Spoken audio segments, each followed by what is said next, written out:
This morning, two prominent global financial newspapers have raised a very important question.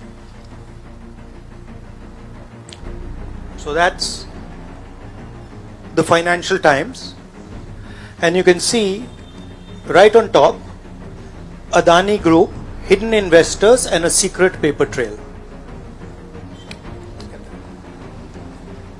Here is another one, The Guardian.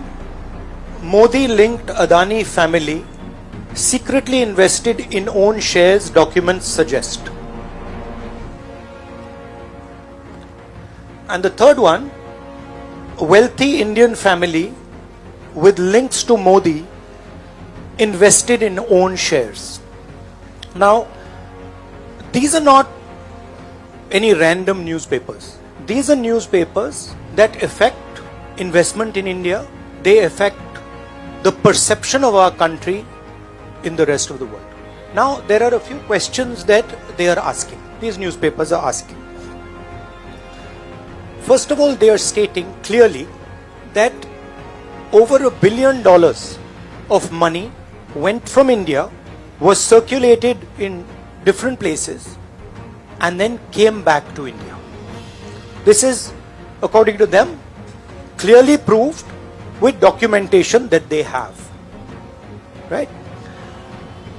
So the first question arises, whose money is this? ये किसका पैसा है? ये अदानी जी का पैसा है या ये किसी और का पैसा है? So that is the first question. Second question, the mastermind behind this is a gentleman called Vinod Adani. He is the brother of Mr. Gautam Adani, and there are two other people who are involved in this round tripping of money. One is a gentleman called Nasser Ali Shaban Ali, and another is a Chinese gentleman called Chang Chung Ling.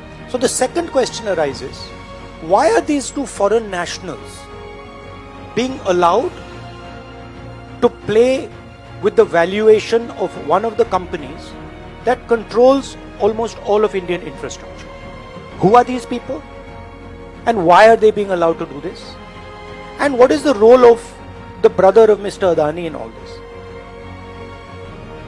The final point, which is a very interesting point, is that there was an investigation, evidence was given to SEBI, and SEBI gave a clean chit to Mr. Adani.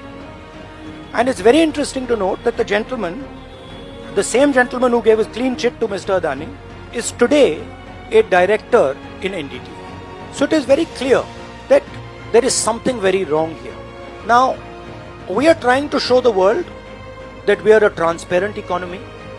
We are trying to show the world and our businesses that India has a level playing field.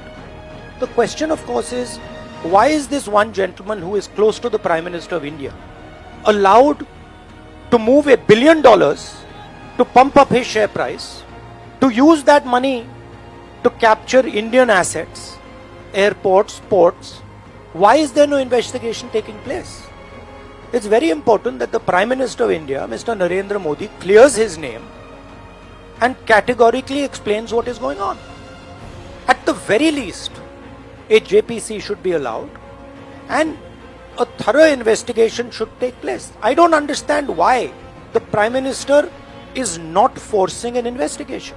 Why is he quiet? Why doesn't he say that he is going to make sure that this issue is investigated and the people who are responsible are put behind bars?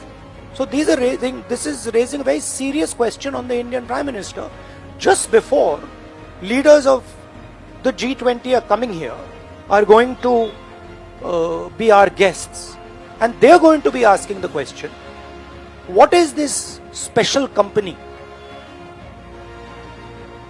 This company that is owned by a gentleman close to the Prime Minister, why is it that in an economy like India, this gentleman is being given a free ride? They are going to ask this question, and I think it's very important that this matter is made clear before they arrive. With regards to the India alliance, this is a national issue. This is not an issue of any one party. This is a national issue. This is an issue that affects India's reputation, right? Especially because now there is the G20 taking place, And India's reputation and the Prime Minister's reputation is on the line.